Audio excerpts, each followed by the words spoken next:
Welcome back to the Ancestral Findings podcast. Charleston is the capital of the state of West Virginia, my home state. It is known for its prolific production of natural resources like natural gas, salt, and coal.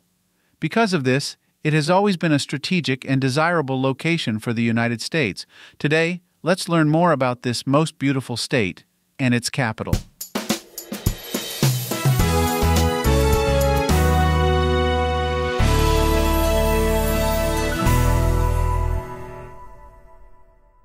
Charleston is the capital of the state of West Virginia.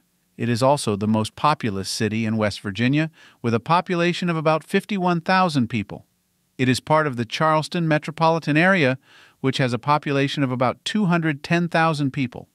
The city is a center of government and commerce and is the county seat of Kanawha County. Charleston is also an important center for industry in West Virginia. This was true from early on in the state's history. Some of the earliest industries in Charleston were salt mining and the production of natural gas from wells. In fact, Charleston had the first natural gas well in the state. Coal later became an important industry there, with coal mines contributing a considerable amount to the economic prosperity of the city. Utilities, trade, medicine, and education are also important industries in modern Charleston, West Virginia. The city was settled by those of European descent with the building of Fort Lee in 1787. Daniel Boone was one of the original settlers of the Charleston area and was a member of the Kanawha County Assembly when it was first put together in the late 1700s. One of the first known Europeans to own land in the Charleston area was Thomas Bullitt, who was deeded 1,250 acres in the area in 1773.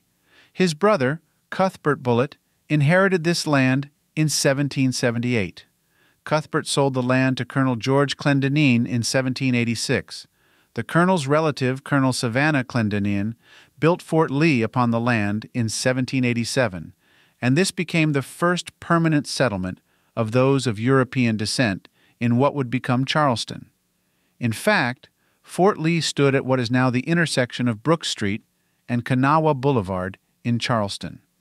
Savannah Clendenine's Virginia Rangers Company were the first people to occupy the fort. Charleston received its name from the father of Savannah Clendenine, who was named Charles. It was originally called Charlestown, but this name was soon shortened to Charleston. It was easier to say, and it also allowed the new town to avoid being confused with the town of Charlestown in the eastern part of West Virginia, which was named after one of George Washington's brothers, who was named Charles. This all took place just before and during the Revolutionary War. After the war, American pioneers looking for more space and land outside the crowded colonial cities moved to West Virginia and other nearby western territories of the United States. They quickly found, or already knew about, the early settlements there and made these places their new homes. The many natural resources in Charleston made it a popular place for those moving west to settle, and it became the largest city in West Virginia and the state capital. In 1794, 6 years after Fort Lee was built, the Virginia General Assembly officially made Charleston a town. It sat on 40 acres at the time, and 35 people lived there across 7 houses. The county in which Charleston sits is Kanawha County. This unusual name comes from the local Iroquoian dialects of the native people who lived there at the time of European exploration and settlement. The word means waterway or canoeway, depending on the dialect being used for interpretation. This is because there is a river that flows through the Charleston area, which is now named the Kanawha River. The original Native American pronunciation was Kana. Later, as more Americans and immigrants of various national backgrounds moved into the area, the first H sound in the name was dropped.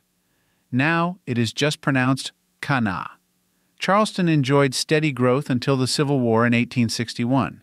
The state of Virginia, of which West Virginia was then a part, voted to secede from the Union. However, the western part of the state had much more divided loyalties than the rest of Virginia. About half of the people living in western Virginia supported the Confederacy, while the other half were staunch supporters of the Union. There was a battle between the Confederacy and the Union in Charleston on September 1862, and the Confederacy won. Yet, they did not keep the city for long. The Union Army returned to Charleston 6 weeks later, and took control of the city back from the Confederates. The Union Army occupied Charleston for the rest of the war. This situation created a quandary for President Abraham Lincoln. Virginia was a part of the Confederacy, yet the Union controlled the western part of that state.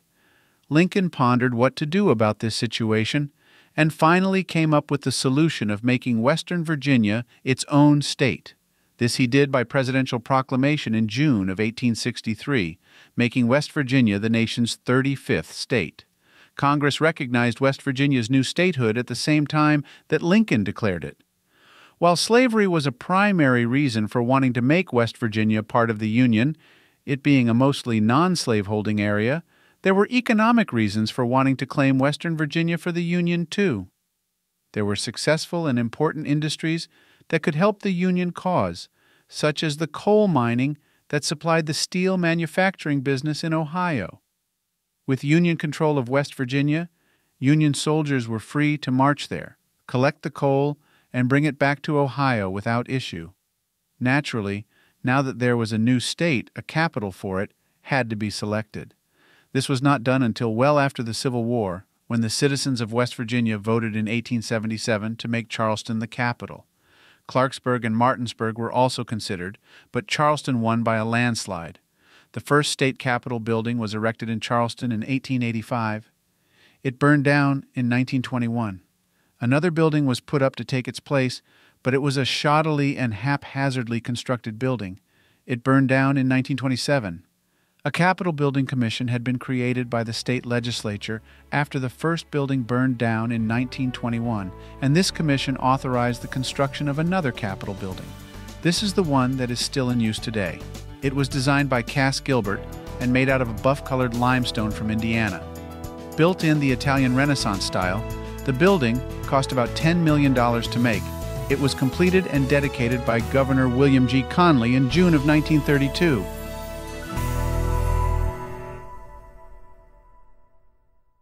Thank you for listening and subscribing to the Ancestral Findings podcast. For additional resources, visit ancestralfindings.com. You can download a free ebook, request a free genealogy lookup, and even participate in our weekly historical postcard giveaway. If you want to support us in more ways, consider supporting us on Patreon or PayPal. Every contribution helps to keep the lights on. From all of us at Ancestral Findings, thank you for being an integral part of our family history community since 1995. I hope you have a wonderful day, and as always, happy searching.